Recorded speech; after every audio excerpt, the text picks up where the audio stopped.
Il élève les humbles, il abaisse les orgueilleux. Luc chapitre 14, verset 11. As-tu remarqué que les plus grandes élévations spirituelles commencent souvent par les moments les plus sombres? Quand Dieu décide de t'élever, il commence toujours par t'émonder, te cacher, te briser, pour que tu ne montes pas sur tes propres forces, mais sur sa main invisible. Dans cette vidéo, je vais te révéler 10 choses précises qui arrivent avant ton élévation. Et si tu les vis en ce moment, sache que tu n'es pas en train de reculer. Tu es sur le point d'être élevé. Alors reste bien jusqu'au bout, car à la fin, je prierai pour toi. Abonne-toi dès maintenant à Lumière en Christ. Like cette vidéo si tu ressens déjà que ce message est pour toi. Et écris en commentaire cette phrase. Je suis en train d'être façonné par Dieu, même si je ne comprends pas tout.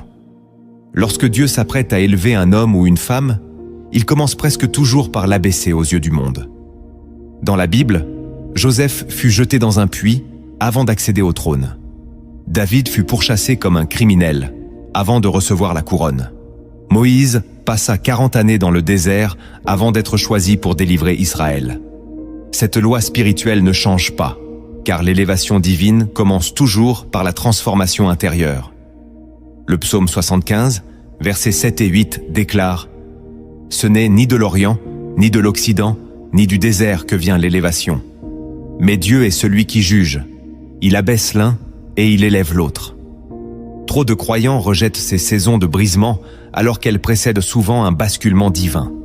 Refuser ces étapes, c'est retarder ce que Dieu voulait accomplir. Il ne t'a pas oublié.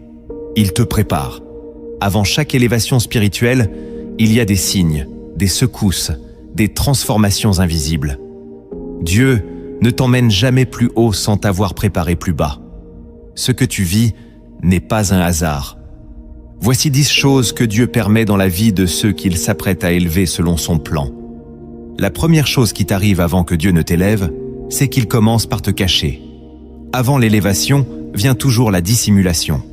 Tu ressens que plus personne ne te voit, que tu es oublié, mis de côté, ignoré par ceux que tu aimais, ceux que tu servais, ceux à qui tu avais tant donné. Ce n'est pas un hasard. C'est une stratégie divine. Dieu retire ses élus du regard des hommes pour les placer sous son propre regard. Joseph a été mis dans une citerne, puis vendu, puis enfermé dans une prison. David a été caché dans des cavernes, poursuivi, isolé. Même Jésus, avant de commencer son ministère, a passé 40 jours dans le désert. Quand Dieu veut t'élever, il commence par te mettre à part.